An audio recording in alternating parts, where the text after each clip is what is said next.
Hey guys, how's it going? I hope that your day has been as gorgeous as my day has been. It has been just magical here on the property right now. Everything is like looking really, really good. So I wanted to show you guys a couple things, not a full garden tour, but like a garden peek of a few things. And then also I wanted to do a very simple project. That is my plan for today. Keep it mellow, keep it easy, just kind of enjoy how things are looking around here and show you guys. So I want to start off by showing you guys my birch trees because they are so gorgeous. So this is the cut flower garden slash slight vegetable garden. And above that, I have these birch trees right here. And they're so beautiful. These are my river birch trees, and I get asked about them all the time because people are always like, how are you growing them in zone 9? I didn't think we could grow them here and have them look beautiful and full. And I'm telling you right now, these are river birch trees and we can grow them. They're a beautiful color and beautiful specimen of a birch tree. They do need water. So river birch, they need to have lots of water. So we have a ton of irrigation down here. So that way they, stay hydrated and happy and they just continue to grow for us. And we bought these bare root just a couple years ago. I think maybe 4 years ago at this point. And they are huge. So when they first got planted, I planted them in this area right here, which was kind of like partial shade, and they were only about this tall. They barely came over the chicken coop right here, and they have just exploded in growth in a couple years. And look at the way that they the leaves move on them. It just looks like they're like glistening. It's so beautiful. So river birch tree zones 4 through 9. So pretty much everyone should be able to grow this, and you get this beautiful fall color on it. It's one of my favorites back here. I want to add more red, but I'm loving this yellow color. And one of the best things about birch trees is the bark. It's beautiful, it's gorgeous. It does this peeling thing to it, and it's just the most beautiful and interesting pieces ever. I love it. It used to have branches all the way down here. And so I come in and I would cut the branches off, and it kind of makes these super interesting, they look like eyes almost, but usually I leave a little stem sticking out like this, and then it tends to grow over those, and then they just disappear. You can see this one had a lot more of them, and so it kind of does that. I love the look of it, under those branches like that. I think that's so interesting. And then you get these beautiful leaves, and then you get these beautiful seed heads right here. We haven't dealt with them dropping seed heads anywhere, but they do like this, and I wish that they stayed a little better because I would have loved to have been able to use these in flower arrangements, but they are really pretty. I mean, even when they drop, isn't that gorgeous? We don't deal with seed heads coming up anywhere or any issues with it, but I just think they're so worth it, especially on the black fence, the way that they just kind of shine. So beautiful. Okay, this next one is this rose right here, and I've talked about this rose a lot. It's one of my favorites. It is a pink iceberg rose, and I love this thing. It is the first rose to bloom on our property, and it is the last rose to stop blooming on our property. This one is about 4 years old also, and you can see there are still buds to come and still gorgeous, gorgeous blooms. We have a white iceberg, and it does not perform anything like the pink iceberg rose does. And usually I come in and I hack it back about twice a year, and it just grows and blooms like crazy. It's amazing. I'm waiting for winter time to come, and I'm gonna hack it back probably down to about here. I'm gonna give it a very hard prune this year. I want it to really regenerate strong and be fuller down lower this year. But it is a beautiful rose. So pink iceberg rose, I get asked about it anytime I show it because it's usually this entire shrub is just, it's pink, it's beautiful. So it blooms nonstop, and it's really gorgeous. On the topic of that, I do want to show this rose. It's done blooming. It is one of the last roses to bloom, and it's one of the ones that stops blooming first. But if I can get in here, it creates the most gorgeous rose hips. They are the most beautiful orange color. I'm gonna pop this one off. I'm not gonna pop it off. So look at this. Isn't that beautiful? So I love to use these in winter flower arrangements. Beautiful, beautiful rose hips, and it produces a ton of very large, gorgeous ones. This one right here is called Claire Austin, and it's a climbing rose. You can see that there are more to come. So even if I just wanted green rose hips, I could still use those, but they do turn that beautiful orange color, and I do save them and use them in flower arrangements because they are very pretty. The blooms, beautiful, I love it. It's a climbing rose, but like I said, it is the last one to start blooming and it is the first one to stop blooming. So the show on this one for me hasn't been super long. My goal is to get it so it trains and covers this entire like wall right here with this beautiful rose though. And the last thing I want to show before we go do our little project is my Magnolia called Ricky. We're starting to get some fall color on it. Some of the leaves have turned brown, but we do get fall color on this. All of these leaves were a beautiful, beautiful, like bright green color all year long. And then they start to change into this like beautiful yellow color. And so it's a very cool specimen to also have. We have loved this tree so much. It gives multiple seasons of interest. It blooms beautiful, beautiful magnolia blooms. Its growing zones 5 through 9. It says 4B through 9. I think 4B might be like right on the very cusp. But it's a beautiful, beautiful tree. And the blooms are gorgeous. It gets about 10 feet tall, 10 feet wide. And I just love this thing. It looks like it's trying to push a couple blooms, but I don't think that's gonna happen. It is a beautiful magnolia though. And we keep it in this rolled rim terracotta pot. And we have some ground cover underneath it. And it is so beautiful. Highly recommend this. It's perfect because it gives us a little like sense of privacy when we first come out that door here and into the garden. It's a full sun lover, and it's an amazing, amazing tree.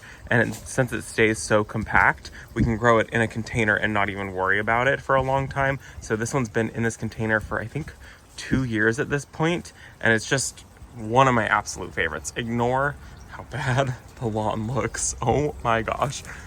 We'll just get close. It is a beautiful tree though. Beautiful in the spring, beautiful in the summer, beautiful in the fall, and then in winter it's just a bare tree. So it is not like other magnolias that are evergreen.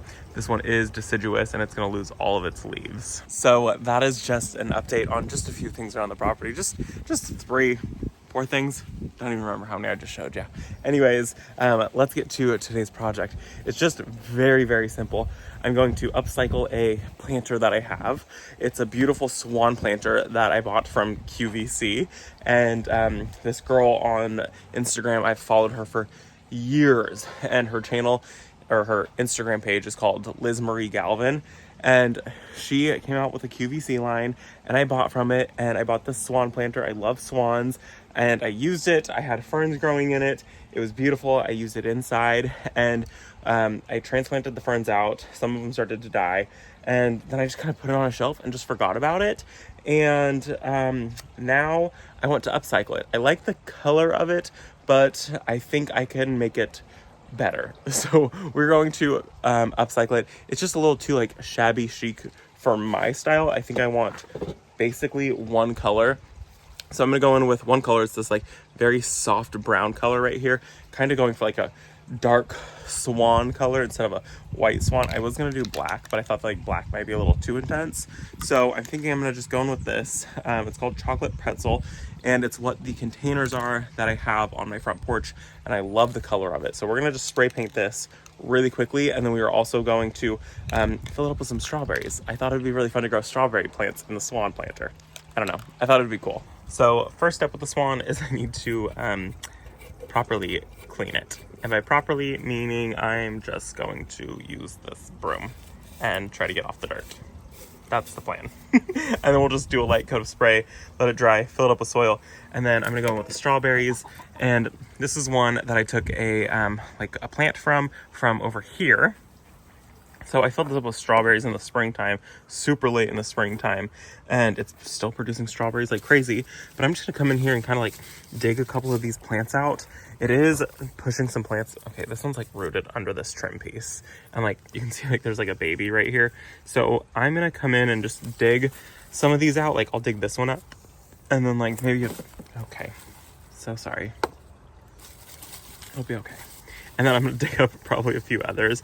Like you can see this one's starting to like put roots. So like I'll put that one in there. So we'll just keep it easy, mellow. Like that one's growing roots. Any of these that are growing roots. So these are called runners, in case you don't know. Strawberries, they produce from the mother plant, and then they shoot off this long string thing. And then in the middle of that, they will produce little babies. And so this is how more strawberries get produced. And if you don't want it to If you want to be heavy on producing fruit, you cut off the runners and your plants are very heavy on producing fruit. If you want more plants, you let it produce its little runners, and it produces little babies for you. So I kind of let some of them just produce some of the runners so I could take a couple of those, and then I dug a couple up. But you can see we have more strawberries coming. I'm waiting for this one. These have been hands down the best strawberries that I've ever tasted in my life. I don't remember what it was. If you want to know the strawberries, you'll have to go back and watch the strawberry video. There's a local company that grows all of these on, and they ship strawberries, and these have been like the sweetest strawberries I've ever grown. And my plan, because I get questions about this all the time, to paint it. I'm not going to paint it because I'm going to be taking all of these strawberries out here soon, hopefully. It is falling apart. It's an old ice chest, and I don't want to paint it. I don't want to keep it. The legs, like you can see, they've broke multiple times. We've got so many screws in this thing trying to just baby it together. I do plan to build a long garden bed right here this winter, hopefully, and so that way I can take all these strawberries out, and I think I'll do just kind of a strawberry rack right there and just grow my own strawberries in that. So let's get this thing cleaned and get on with this project.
This is so much better.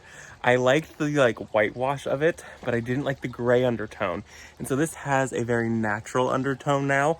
And I bet you didn't know that you can just use a plastic bag and just get that whitewash look to it. So very easy. You just spray just a little teeny tiny bit on a plastic bag, put it over your hand, rub it all over the entire planter, and you get this beautiful whitewashed effect to it. So that's my hack on how to get whitewash.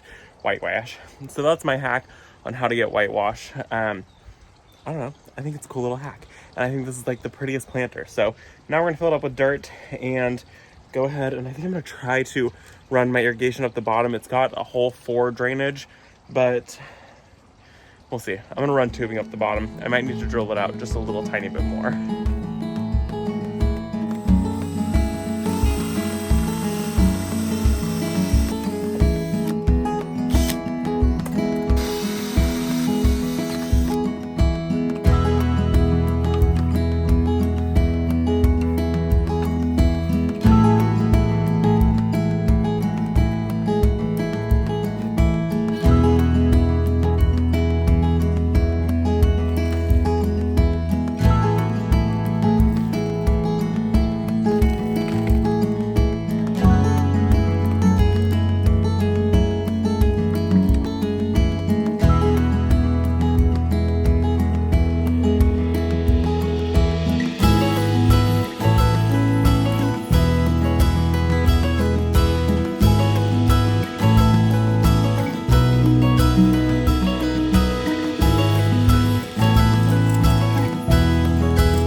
there.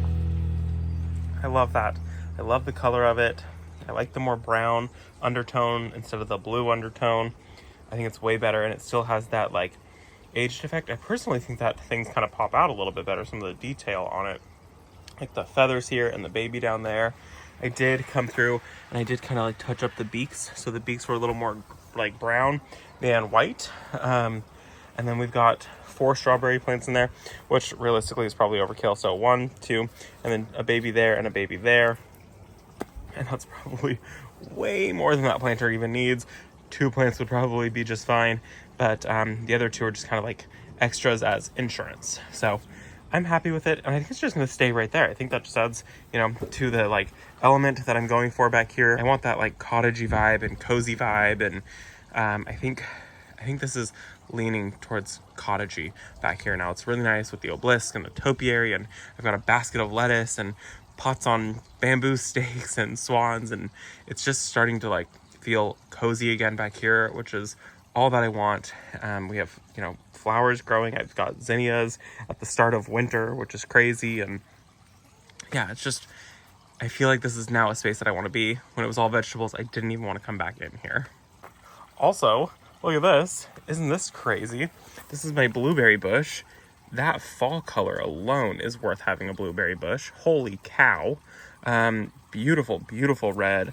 Like, it looks like a burning bush red. It's beautiful. So I can't wait to see this entire thing just like look like it's on fire. It's like the same color as the slug and bug that's right back there. It's like a bright, bright red color. That is so, so beautiful. Well, that, my friends, is all that I have for you. Beautiful new planter. Refreshed it, made it more my own, more custom piece to what I wanted it to look like, and I think it's perfect. So I think that that is going to be it, my friends. A couple things that are looking gorgeous around the property right now. Quick little DIY strawberry swan planter. Soon we will get all of those out. Once those strawberries, I can't harvest those strawberries, once it all starts losing its foliar growth, then I will move them. I just want to be able to harvest those last couple strawberries that are on there. So I hope that you guys enjoyed the video. Thank you guys for visiting our garden, and I will see you all in the next one. Bye, guys.